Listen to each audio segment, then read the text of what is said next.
ಕಷ್ಟಪಟ್ಟು ಈ ಕಾರ್ಯಕ್ರಮ ರೂಪಿಸಿದ್ವಿ. ನೀವು ಈಗಾಗಲೇ ಮಾತಾಡಿದವ್ರು ನೋಡಿರ್ಬೇಕು. ಆ ಧ್ಯೇಯ ಎಷ್ಟು ದೊಡ್ಡದಾದ ಅಷ್ಟು ಒಳ್ಳೆ ಗುಣ ಅದ. ನಿಜವಾಗಿ ಹೇಳಬೇಕಾದ್ರೆ ನಾವು ಹೆಡ್ ಮಾಸ್ಟರ್ ಆಗಿ ವಾಲಂಟ್ರಿ ಕೊಟ್ಟ. ಪ್ರೌಢಶಾಲಾ ಸಹಶಿಕ್ಷಕರ ಸಂಘ ಜಿಲ್ಲಾ ಅಧ್ಯಕ್ಷ ಇದ್ದ. ಅವನದೊಂದು ಕೆಟ್ಟ ಚಟ ಏನಂದರೆ, ಯಾವಾಗ ಯಾರಿಗೆ ಉಣಿಸೇನು ಏನು ಫಂಕ್ಷನ್ ಮಾಡ್ಯಾರ ಅವನದೊಂದು ಚಟ. ಈಗ ಸುಮಾರು ಬೇರೆ ನನಗೆ ಹೇಳ್ತಿದ್ದ, ಸರ್ ಏನೇನೋ ಫಂಕ್ಷನ್ ಹೇಳ್ರಿ ನಮ್ಮ ಕಲ್ಯಾಣ ಮಂಟಪದಲ್ಲಿ.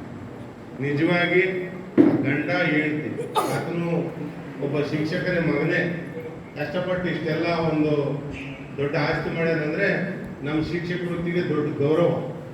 ವಾಲಂಟ್ರಿ ಕೊಟ್ಟು ದೂರಿದ್ದ ನಮ್ಮ ಜೊತೆಗೆ. ನನಗೊಂದು ಮನಸ್ಸಿನಾಗ ಬಂತು, ಯಾಕೆ ಯಜಮಾನ ಮತ್ತೆ ಸಿಕ್ಕಾಕ್ಯಬಾರ್ದು. ಒಂದು ಬೇರೆ ರಿಟೈರ್ಡ್ ಆದಮೇಲೆ ಹೇಳಿದ್ದ, ಸರ್ ಸ್ಪೋರ್ಟ್ನಾಗ ನನಗೇನೋ ಅವಕಾಶ ಕೊಡ್ರಿ ಅಂತ. ನಾನು ನಮ್ಮ ಮಾವಾಗ ಹೇಳಿದ್ದೆ, ಏನನ್ನ ಮಾಡೋಣ ಮಾರಾಯ,